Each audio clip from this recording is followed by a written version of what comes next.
नमस्कार फ्रेंड्स, स्वागत है एक बार फिर से SECR south east central railway दक्षिण पूर्व मध्य रेलवे की तरफ से अप्रेंटिसशिप का नया रिक्रूटमेंट का नोटिफिकेशन जारी हो चुका है 1007 पदों पर टोटल। और ये जो रिक्रूटमेंट है ये ऑल इंडिया बेसिस पे निकल करके सामने आई है। अब काफ़ी लोगों का ये भी सवाल रहता है, काफ़ी लोग के मन में ये चलता है कि अप्रेंटिसशिप करना चाहिए नहीं करना चाहिए। तो देखिए, मेरा ओपिनियन है आपको करना चाहिए, क्योंकि सीधे अगर आप ITI वगैरह करके किसी भी इंडस्ट्री में किसी भी प्राइवेट में भी जाइएगा तो आपको नौकरी नहीं मिलेगी। वो साफ कहते हैं अगर आपके पास एक्सपीरियंस है, काम करने का नॉलेज है, तभी मैं रखूँगा, वरना नहीं रखूँगा। तो देखिए, अप्रेंटिसशिप अब क्या हो गया कि गवर्नमेंट इसको आपको एक समझ लीजिए कि आपको एक्सपीरियंस के तौर पर भी इसको मान्यता दिया जा रहा है। उसके साथ साथ अगर आप गवर्नमेंट फील्ड में जाना चाहते हैं, खास करके रेलवे में, ITI वाले अधिकतर रेलवे में जाते हैं, अगर रेलवे में जाना है तो वहाँ पर भी अप्रेंटिसशिप वालों को 20% का रिजर्वेशन मिलता है। तो ये आपके लिए बेहतर होता है कि आप अप्रेंटिसशिप जरूर कर लीजिए अगर आप ITI वगैरह किए हुए, क्योंकि अभी आने वाले समय में ग्रुप डी की बहुत सारी भर्तियाँ आ रही हैं। फॉर्म भरा गया है और फिर अगले साल भी आएंगी, इस साल के लास्ट तक हो सकता है फिर से आएगी। तो आप इस फॉर्म को ज़रूर भर लीजिए। 1007 पदों पर अप्रेंटिसशिप का ये रिक्रूटमेंट है। फॉर्म जो है वो 5 अप्रैल से लेकर के 4 मई तक ऑनलाइन के माध्यम से भरा जाएगा। फॉर्म भरने का लिंक अगर चाहिए तो वीडियो के डिस्क्रिप्शन में आपको नीचे मिल जाएगा, वहाँ से फॉर्म को भर सकते हैं। एग्ज़ाम अप्रेंटिसशिप में नहीं होता है, डायरेक्ट मेरिट के आधार पर सिलेक्शन होता है। और जो आपकी ITI और 10th में कम से कम 50% मार्क्स चाहिए। ITI में जितना अच्छा परसेंटेज रहेगा उस हिसाब से आपका मेरिट बनता है, और मेरिट में अगर नाम आ गया तो आप आराम से यहाँ पर अप्रेंटिसशिप कर सकते हैं। लोकेशन जो है वो नागपुर डिवीज़न में और मोतीबाग वर्कशॉप नागपुर में ये अप्रेंटिसशिप होगी। अगर आप यहाँ पर रहना खाना सब कुछ अपने हिसाब से सूटेबल कर सकते हैं, आपके लिए बेहतर है, तो आप कर सकते हैं। अब मेरा सजेशन रहता है कि जो भी अप्रेंटिसशिप करे वो आप अपने नज़दीकी क्षेत्र में करें तो ज़्यादा बेहतर रहता है, क्योंकि अप्रेंटिसशिप में स्टाइपेंड जो होता है बहुत कम मिलता है। 8,000-9,000 रुपये स्टाइपेंड मिलता है, उसमें आपको रहना खाना सारा चीज़ों को मेंटेन खुद करना पड़ता है।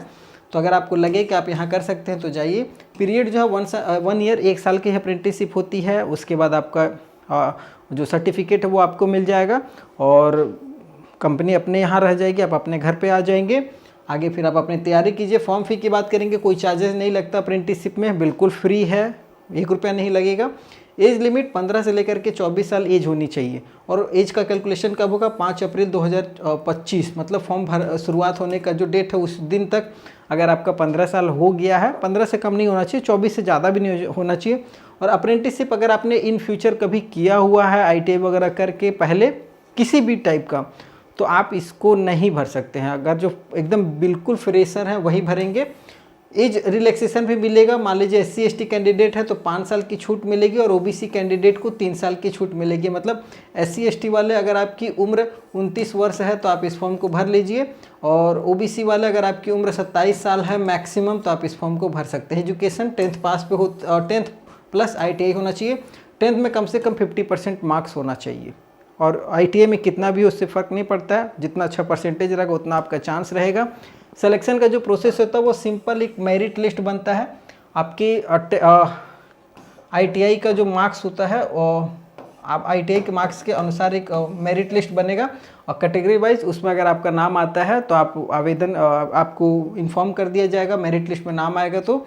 और आपको फिर अपना डॉक्यूमेंट वेरिफिकेशन करवाना होता है सेकेंड स्टेप में, और एक छोटा सा आपको मेडिकल का पेपर जमा करना होता है, किसी भी MBBS डॉक्टर वगैरह से दिखा करके आप दे सकते। और अगर स्टाइपेंड की बात करें, स्टाइपेंड मतलब देखिए उसको सैलरी नहीं कह सकते, कुछ ऐसे तनख्वाह होते हैं जो आपको मिलेंगे, और ये परमानेंट जॉब नहीं होती है, इसमें आपको सिखाया जाता है और पैसा भी दिया जाता है।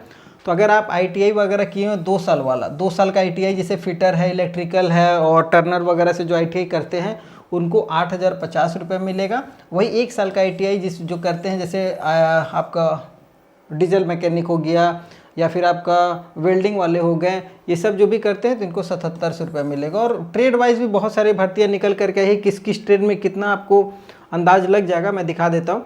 ये आपका ऑफिशियल नोटिफिकेशन है, ये नोटिफिकेशन नंबर है, इंगेजमेंट ऑफ एक्ट अप्रेंटिस दक्षिण पूर्व मध्य रेलवे। ध्यान दीजिएगा, आवेदन 5 अप्रैल से लेकर के 4 मई तक रात 12 बजे तक फॉर्म को भर सकते हैं। आगे दिखा देते हैं किस किस ट्रेड में कितनी कितनी भर्तियां हैं। ये देखिए, अगर आप देखेंगे नागपुर डिवीज़न में इस्टेब्लिशमेंट कोड ये रहा ये वाला इस्टेब्लिशमेंट कोड ध्यान से देख लीजिएगा, जब आप फॉर्म भरिएगा तो ये काम आएगा आपको। इसी कोड के आधार पर आपका फॉर्म भरा जाएगा। फिटर में देख सकते हैं, अगर जनरल की बात करेंगे 26 सीट है, टोटल बात करेंगे फिटर में 66 सीट है। ये 2 साल का अप्रेंटिसशिप होता है, तो आपको 8,050 रुपये मिलेगा। वही कारपेंटर है, वेल्डर है, कोपा वाले भी, इलेक्ट्रीशियन, स्टेनोग्राफर, इंग्लिश और सेक्रेटरियल असिस्टेंट में जाना चाहते हैं तो plumber, painter, wireman, electronic mechanic, diesel mechanic, upholsterer, trimmer और उसके बाद machinist, turner, dental laboratory technician के भी है एक पद पर यहाँ पर, वो भी जनरल में ही एक पद है। हॉस्पिटल वेस्ट मैनेजमेंट का भी है एक पद यहाँ पर, वो भी जनरल के लिए। हेल्थ इंस्पेक्टर का भी है जिसमें एक पद है, जनरल के लिए ही है। गैस कटर के लिए कोई रिक्रूटमेंट नहीं है। तो आप अपनी कैटेगरी वाइज भी देख लीजिएगा किस किस कैटेगरी में कितना है। वही स्टेनोग्राफर हिंदी में जा रहे हैं, केबल जॉइंटर है, डिजिटल फोटोग्राफर है, ड्राइवर कम मैकेनिक है, LMV वाले, लाइट मोटर व्हीकल वाले, मैकेनिक, मशीन टूल मेंटेनेंस है, या फिर मशीन बिल्डिंग कंस्ट्रक्टर है। इस तरीके से 919 पद है।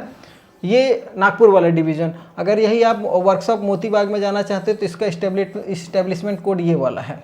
इसको ध्यान से नोट डाउन कर लीजिएगा, जिसमें भी आपको जाना रहेगा वही कोड डलाएगा।